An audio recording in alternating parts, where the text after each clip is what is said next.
जय श्री राम।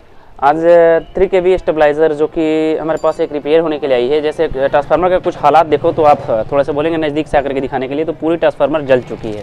ऐसे देखो जल चुकी है। हालांकि ये किसी डीजे वाले का है, डीजे उज्ज्वल इस पर नाम लिख रहा है। और इसका बनावट की बात करूँ तो ये बॉडी टीनों में बनाई गई है। हालांकि ज़्यादातर डीजे में बजाने वाली जो मतलब स्टेबलाइज़र होती है वो लकड़ी के बॉडी में बनाए जाते हैं, लेकिन इसको बनाई गई है टीन के बॉडी में। और जहाँ तक बात करूँ इस ट्रांसफार्मर का, तो पूरी ट्रांसफार्मर एल्युमिनियम से वेल्डिंग की गई है, जिसके कारण से कस्टमर का कहना ये है कि इसमें 440 जाने के कारण से ट्रांसफार्मर फूक गई, जो कि आपकी हालात सामने दिख रहा है। और ये 3 kV स्टेबलाइज़र एक्चुअल 3 kV नहीं है, क्योंकि ये जहाँ तक बात करूँ तो इसकी बनावट की बात करूँ तो थोड़े से मैं नज़दीक से आकर के बोलूँगा दिखाने के लिए। जो कि आप लूपिंग इसका देख सकते हो, पूरी एल्युमिनियम से बना बेंडिंग की गई है इसका, जो कि पुराने का है, पूरे एल्युमिनियम से बेंडिंग की गई है। और इसको हम चेंज करके अब इसको हम बनाने वाले हैं।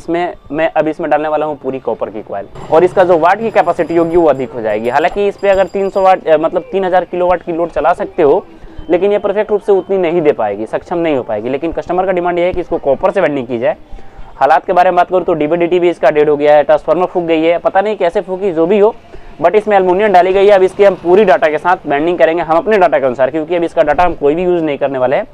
इसका ओनली वन कोर यूज़ होगा, बोबिन वगैरह कुछ भी, वायर वगैरह कुछ भी नहीं यूज होगा। तो पूरी जानकारी आपको हमारी वीडियो के साथ मिलती रहेगी, बने रहिए हमारी वीडियो के साथ। तो जैसे कि आप देख रहे हो कि हमारा पूरा फ्रेम अब रेडी हो चुका है। ऐसे देखो ये भी हमारी फ्रेम रेडी हो चुकी है मशीन पे। बोबिन भी हमने लगा रखे हैं। बोबिन का बात करूँ तो हमने इसमें यूज़ किया है 7-3 का बोबिन। तो मैंने इसमें बोबिन चढ़ा रखे हैं 7-3। ऐसे आप लोग को समझ लो कि ज़्यादातर बेनिफिट ये होगा कि 7-3 का बोबिन लेना है। ये आपका 7-2 का पहले से था। इसमें कॉपर एल्युमिनियम कॉइल लगाई गई थी, और ये देखो हमने कॉपर कॉइल बेंडिंग कर रखा है। तो हमने क्या किया, हमने क्या करना है कि हमको इसको टॉप से लेकर के, यानी कि मतलब फर्स्ट से लेकर के सेकेंडरी से लेकर के प्राइमरी तक सभी वेल्डिंग करेंगे हम एक ही वायर से। तो ये वायर हमारी देखो तो हमारी कॉपर कॉइल यहाँ पे रखी गई है। भाई साहब हमारे सपोर्ट से यहाँ पे लगे खड़े हैं, तो कि हम मशीन को राउंड करेंगे और टर्न काउंट वगैरह जो भी है यहीं से की जाएगी।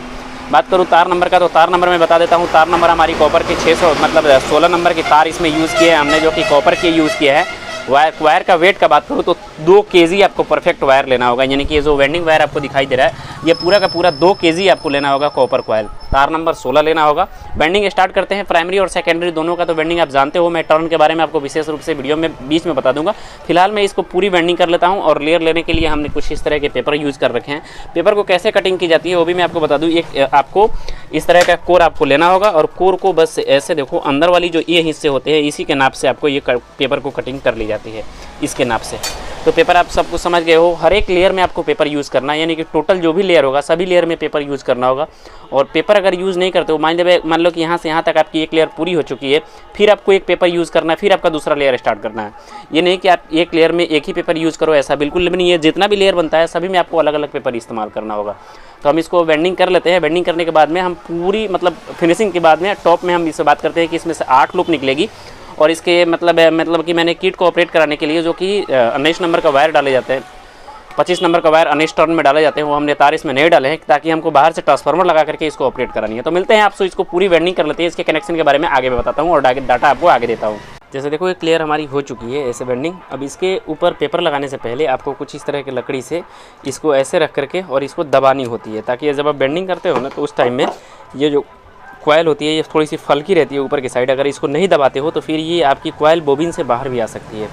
तो इसको दबाते हुए चलना है। और दबाने के बाद में जैसे देखो दबाने के बाद में हमारी कॉइल कितनी एक लेयर में बैठ चुकी है, ऐसे दिख रहा होगा। और उसके बाद में आपको फिर से एक लेयर पे इस पर पेपर लगानी है। अभी प्राइमरी का ही बेंडिंग हो रहा है, अभी सेकेंडरी का बेंडिंग नहीं हो रहा है। फिर भी इसमें पेपर आपको हर एक स्टेप में लगाते हुए चलना है। अगर पेपर नहीं लगाते हो तो फिर आपकी लेयर मिसिंग होने के भी संकेत बने रहते हैं। तो ऐसे लेयर लगानी चलनी है और फिर से आपको लूप आउटपुट करते चलना है। तो अब मिलते हैं आपसे हम लास्ट के टाइम, क्योंकि अगर हम पूरी बेंडिंग करके दिखाएंगे तो वीडियो ज़्यादा लेंथी हो जाएगी। तो जैसे कि मैंने आपको बताया कि इसको बेंडिंग करने के लिए हर एक लेयर में पेपर लगाई जाती है। तो जैसे देखो हमारी पूरी बेंडिंग हो चुकी है। ऐसे देखो हमारी इधर से इन वायर ऐसे देखो, और इधर से हमारी आउट वायर हो जाती है। तो आउट वायर का मैं लूप आपको दिखाऊं तो मैंने एक एक जगह से 2-2 लूपिंग लिया हुआ है, यानी कि 2 यहाँ पे है, फिर से 2 यहाँ पे है, और ऐसे देखो 2 यहाँ है, 2 यहाँ है, 2 यहाँ है और 2 भी यहाँ है। यानी कि प्रॉपर 4 लूप निकले हैं, चारों में 2-2 लूप है, जिसके कारण से हमारी प्रॉपर लूप 8 हो जाती है। यानी कि जो मैं बात करूँ तो फर्स्ट लूप ये आपका 8 नंबर ये हो जाता है, 7 नंबर ये हो जाता है, 6 नंबर, 5 नंबर, 4, 3, 2, 1। जो सबसे सिंगल है वो 1 नंबर लूप है।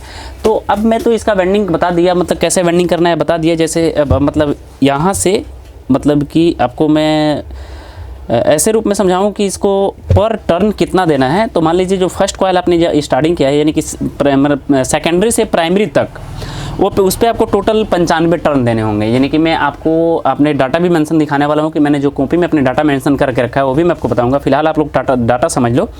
मतलब यहाँ से लेकर के और इसकी जो फर्स्ट लूप निकली है यहाँ तक की टर्न की बात करूँ तो 95 टर्न देना है। और फर्स्ट लूप से मैंने कि 8वें लूप से 7वें लूप के बीच में आपको 30 टर्न, 7वें लूप से 6ठे लूप के बीच में आपका फिर 30 टर्न, और फिर से 6ठा के 5वां के बीच में 30, 5 से 4 के बीच में 30, 4 से 3 के बीच में 30, 3 से 2 के बीच में 30, 2 से 1 के बीच में 30। यानी कि फर्स्ट जो टर्न होगा वो आपका होगा 95 टर्न का। बाकी जितने का सेट आप काटोगे यानी कि जितना भी आप लूप काटोगे सब में आपको ओनली 130 टर्न डालते हुए जाना है। वायर नंबर सिंगल आपको 16 नंबर लेना होगा। तार की वेट आपका 2 किलो परफेक्ट रूप से लेनी होगी, तो आपकी लूपिंग इस तरह से परफेक्ट रूप से आएगी। कनेक्शन की बात करूँ तो यहाँ से इतना छोटा छोटा कनेक्शन करने का रीज़न ये है कि डायरेक्टली अगर इसको रोटरी के साथ ऐड करते हो तो वायर ऐड नहीं हो पाएगी। यहाँ से आपको 2.5 mm वायर जोड़ करके और फिर से रोटरी के पास से लेकर के जानी पड़ेगी, सोल्ड करके फिर से लेकर के जानी पड़ेगी। सो ये डाटा मेरे कॉपी में जो मेंशन है आप देख लो। 3 kV स्टेबलाइजर, मैं आपको क्लियर रूप से दिखाऊं, 3 kV stabiliser manual, SWG 16 single wire. आपका बोबिन का बात करूं तो 7-3 की बोबिन इसकी हो जाती है, जो कि मैंने स्टार्टिंग में बता दिया। कॉपर कॉइल की वेंडिंग हो जाती है। जैसे फर्स्ट लूप से आपका जो मतलब इन से और फर्स्ट लूप के बीच में जैसे आपको देखोगे 95 टर्न पूरी, यहाँ पे देखो 95 टर्न की है। उसके बाद में सेकेंड तो 30, 4, 30, यानी कि उसके बाद में जितने भी लूप आपकी कटेगी सब 30-30 टर्न पे कटेगा। अगर इसमें मतलब चाहते हो आप 12-0-12 ट्रांसफार्मर का ऐड करने का तो आपको 19-19 टर्न के 2 लूप निकालने होंगे। अगर 12-0-12 बनानी होगी तो 19 टर्न, फिर से एक बीच में फिर से 19 टर्न करना होगा, बीच में 0 होगा, दोनों साइड आपका 19-19 टर्न का हो जाएगा, तो ये 12-0-12 हो जाएगा। अगर आपको सिंगल ओनली 12 देना है, आपको 0-12 नहीं करना है, तो उस जगह पे आप इसके मतलब ओनली 19 टर्न डालोगे 25 नंबर SWG से, जिसकी आपकी वेंडिंग हो जाएगी। इसके ऊपर ही आप 25 नंबर से 19 टर्न डालोगे, जिससे आपकी यहाँ पे 12-0-12 की लूपिंग हो जाएगी। हालांकि इस ट्रांसफार्मर से अलग से मतलब इस स्टेबलाइजर में अलग से ट्रांसफार्मर लगाई गई है, जिसके कारण से हमने इसमें कॉइल नहीं डाले हैं। तो ये था हमारी डाटा जो कि हमने अपने कॉपी में मेंशन करते हैं। सो मैं आपको दिखाया। तो मैं ऐसा करता हूँ कि ये छोटी सी जानकारी अब इसमें कोर ठोकी जाएगी। कोर ठोकने का फिनिशिंग का आप तो समझ ही सकते हो कि कितनी फिनिशिंग रूप से आपकी मतलब कोई भी बोबिन से बाहर हमारी कॉइल नहीं आई है, जिससे आप आइडिया कर सकते हो कि कॉइल परफेक्ट रूप से हमारी बैठी होगी। सो ये छोटी सी जानकारी आपको देनी थी। ये जानकारी आपको कैसे लगी कमेंट बॉक्स में जरूर बताइएगा। मिलते हैं नए वीडियो में। आपका भाई प्रिंस। जय श्री राम।